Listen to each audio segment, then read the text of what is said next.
Nasa harapan na natin ngayon ang bagong Honda Beat. Ito ay ang version 3 na matagal-tagal ding hinintay ng mga nagbabalak bumili nito. Siguradong magugulat ka sa mga bagong features na idinagdag sa motor na to na maaaring maging dahilan ng pagdoble ng dami ng mga naka-Honda Beat dito sa Pilipinas.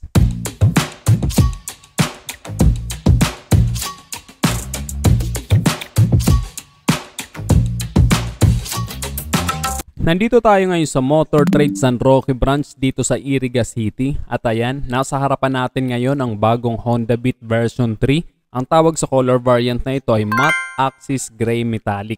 At ito ay premium version. At masasabi kong premium nga talaga ang design ng motor na to. Ang ganda ng pagka matte gray nito, medyo nalalapit siya sa color black lalo na kapag medyo madilim.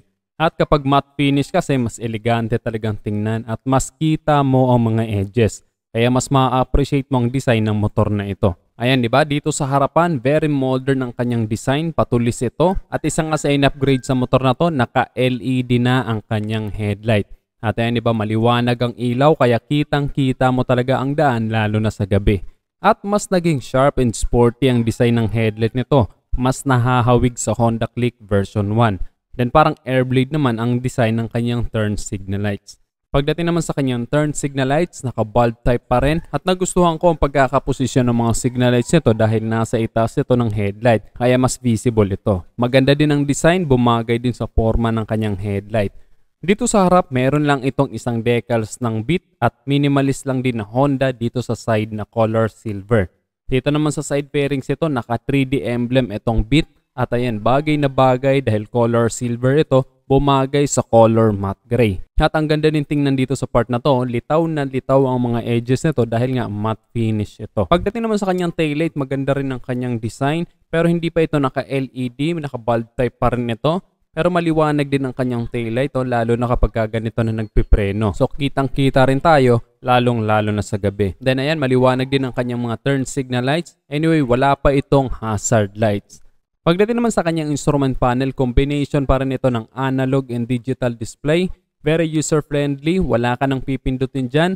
Sa digital ang fuel indicator at ang odometer. So kahit mga beginner, kayang-kayang basahin ng mga indicator na yan. At isa pang bagong features nito, meron itong built-in charging port. Kaya pwede ka na mag-charge ng cellphone dito. Perfect na perfect to lalo na kung gagamitin mo siya sa business or sa trabaho mo. At ayan, meron pa itong cover. Anyway, hindi kasya ang cellphone dito ha. Dahil ang cover na ito ay para lamang hindi mabasa ang kanyang charging port. Kaya kung mag-charge ka, dito mo ilalagay ang cellphone mo sa kabilang bulsa nito. Medyo malalim ito kaya safe na safe ang cellphone mo, hindi mahuhulog. Sa mga switches naman nito, dito ang high beam and low beam switch, busina. Ngayon subukan natin ang kanyang busina kung malakas. Ayan, sakto lang ang lakas ng kanyang busina. Maririnig ka na rin ng kahit anong sasakyan.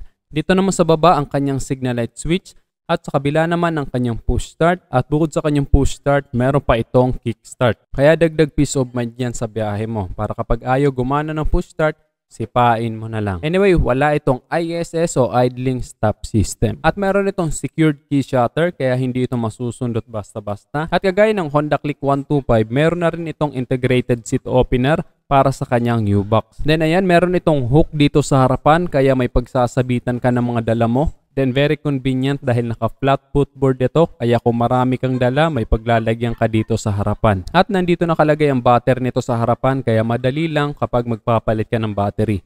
Pero naka-heavy duty ang stock na battery nito, naka-Yuasa kaya matagal-tagal bago ito mapalitan. Madalas 1.5 or 2 years bago ito palitan. Ang height ko nga pala ay 5'9" at ang seat height ng motor na to ay 742mm lang. Mababa lang ang seat height nito. At ayan, abot na abot ko ang ground at napakagaan lang din ito. 90 kilos lang ang timbang nito. Mas gumaan ito kumpara sa previous version na 93 kilos. Kaya perfect na perfect ang motor na to sa mga beginner rider, lalo na sa mga rider na hindi gaanong matatangkad. Then dito sa kanyang legroom, ayan, sakto lang din siya sa paa ko kahit mahaba ang legs ko. Hindi naman ito tumutukod sa dulo.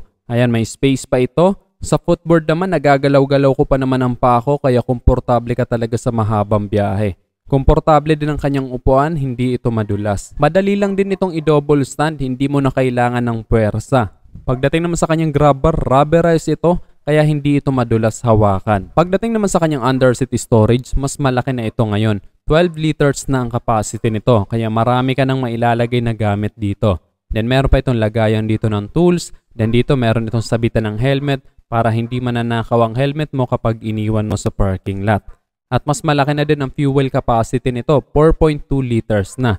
Ang fuel consumption naman nito ay 58.2 km per liter. Pero syempre, depende pa rin yun sa bigat ng rider at kung paano ka pumiga ng throttle. Anyway, ang 58.2 km per liter ay napakatipid niyan sa gasolina. Kaya perfecto pang business talaga, lalo na't napakamahal ng gasolina ngayon. Pagdating naman sa makina nito, ito ay 110cc, 4-stroke single overhead cam, air-cooled program fuel injected at naka-ESP engine at ito ay naka-ACG starter. Tahimik ang start nito, ngayon subukan natin ng kanyang start. Ayun, di ba halos wala tayong narinig nung in-start na ang motor. Maganda rin ang tunog ng kanyang makina. Ganyan na ganyan ang perfect na tunog para sa isang scooter na healthy.